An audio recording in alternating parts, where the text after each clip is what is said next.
Et Louis Dauphren, votre grand témoin ce matin est Adrien Lacoste, vice-président de l'Observatoire du patrimoine religieux. La cathédrale nous rappelle que nous sommes les héritiers d'un passé plus grand que nous et qui peut chaque jour disparaître. C'est ce qu'a dit Emmanuel Macron, qui peut-être ne croit pas si bien dire. Le chef de l'État s'est exclamé ainsi dans son discours qui a pu marquer les esprits.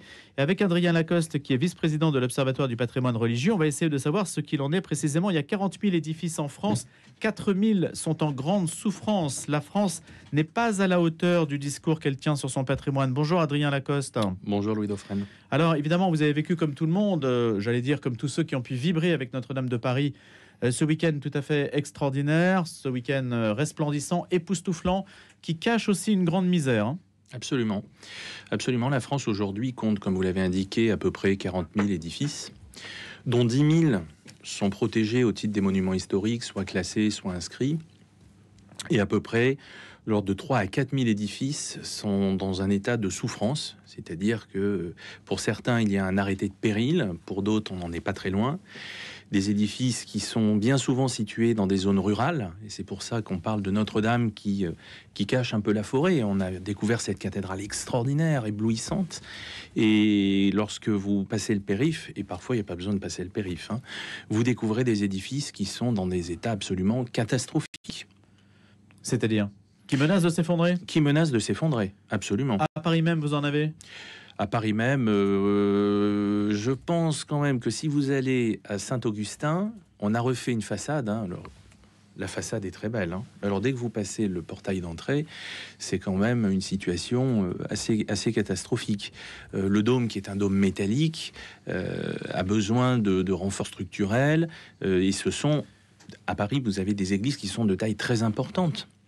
Et donc, de moyens très importants. Donc, il n'y a pas que en zone rurale. Vous avez des zones urbaines qui ont, je pense par exemple à la ville de Rouen, la ville de Rouen qui est couverte d'églises de taille très importante. Cette ville a tout ce patrimoine religieux à sa charge et doit donc l'entretenir. Et donc, il faut qu'on trouve des systèmes de financement. Est-ce qu'aujourd'hui, Adrien Lacoste, l'effet Notre-Dame de Paris va jouer sur une réflexion qui pourrait être engagée sur cette question, ou cette réflexion a-t-elle peut-être déjà lieu ? Cette réflexion, je dirais, elle a déjà été en partie engagée, déjà sous Frédéric Mitterrand en 2012, avec le lancement d'un grand plan cathédrale, dont Notre-Dame de Paris avait déjà bénéficié avec la restauration de tout le patrimoine campanaire qu'on a découvert dans le cadre de la restauration de Notre-Dame.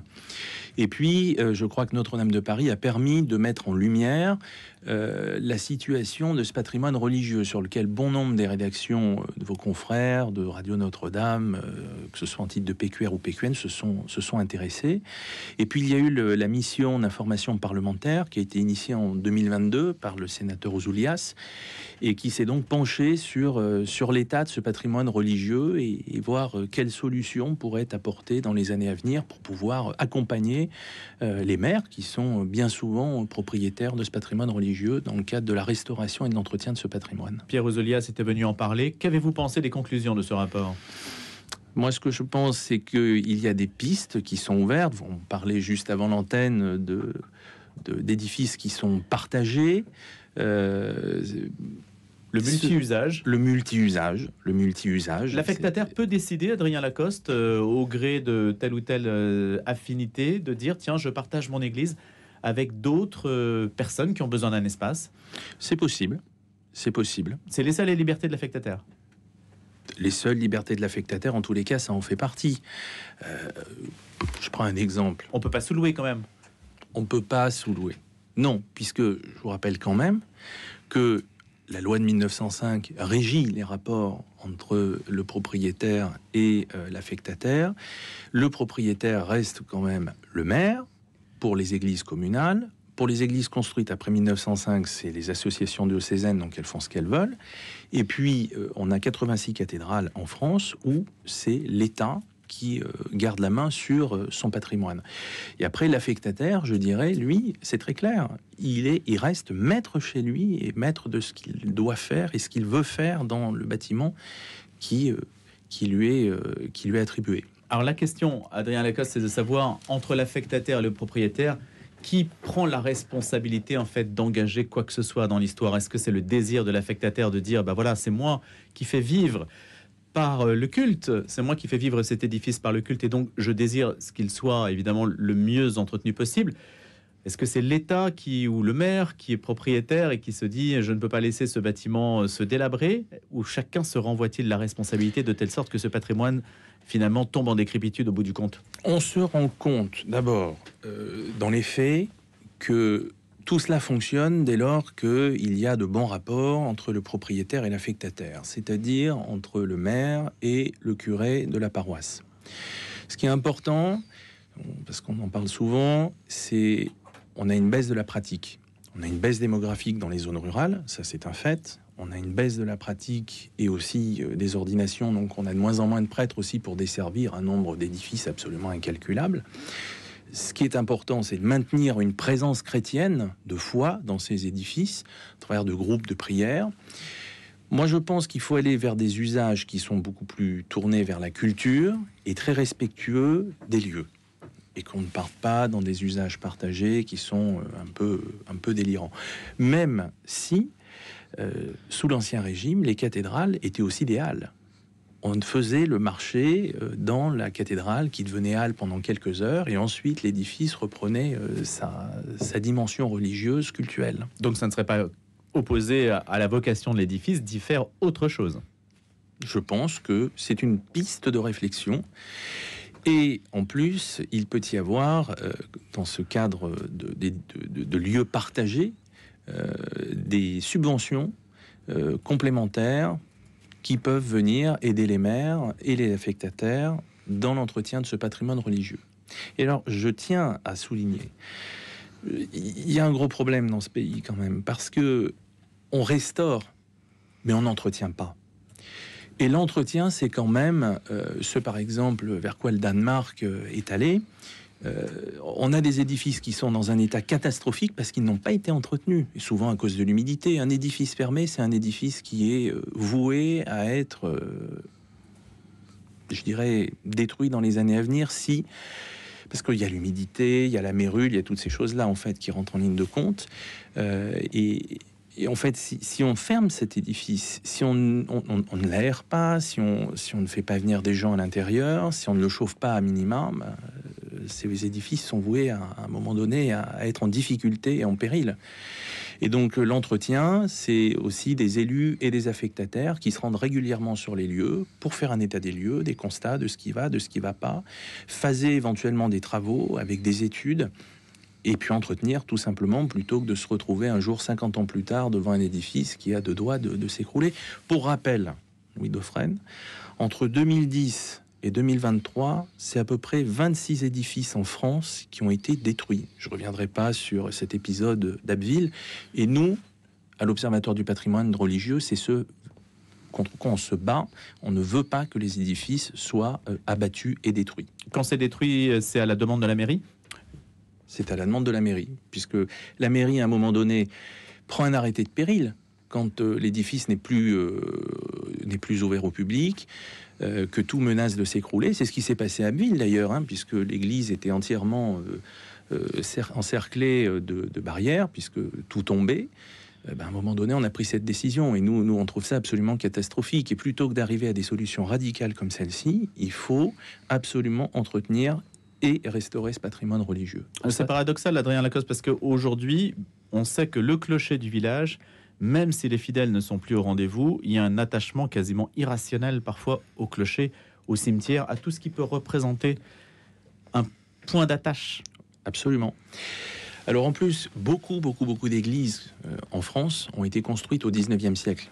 Pourquoi ? Parce que il y a eu une activité agricole très intense, un déplacement de population et une densification de nos villages. Donc il a fallu construire des édifices parfois un peu à la hâte, bien souvent mal construits, avec des matériaux qui ne sont pas très pérennes dans le temps. Et ces édifices aujourd'hui sont gigantesques, absolument gigantesques.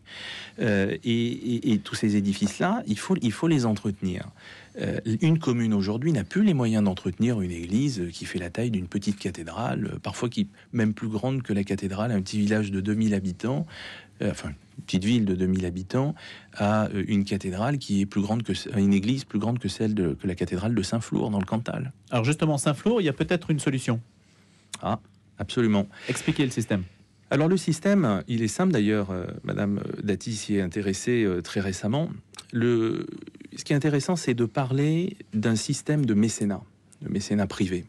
Et là, on peut parler de l'Église qui parfois peut être à l'initiative de mécénat privé, comme dans le diocèse de Saint-Flour, ou dans le Cantal. Dans le Cantal, absolument. Je salue son évêque, Monseigneur Noblot, et le chanoine Boyer. Vous aviez une tante peut-être à Saint-Flour. Pardon ? Vous avez une tante à Saint-Flour peut-être ? Pas du tout, non. Pas du tout, non.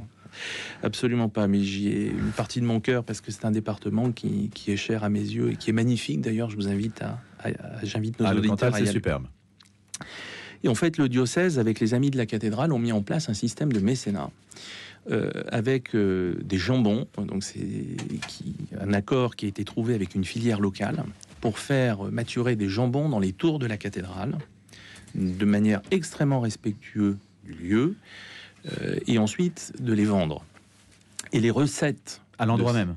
Alors, ils sont maturés dans les tours de la cathédrale, et ensuite, les amis de la cathédrale, vous pouvez vous rapprocher des amis de la cathédrale pour pouvoir acheter ces jambons, et les produits servent à financer la restauration de tout le mobilier de la cathédrale. Et tout le mobilier a été restauré grâce à ces subsides. Donc ça veut dire que les tours sont en location? Pas du tout. Non. Les tours ne sont pas en location, puisque le diocèse est affectataire, l'État est propriétaire.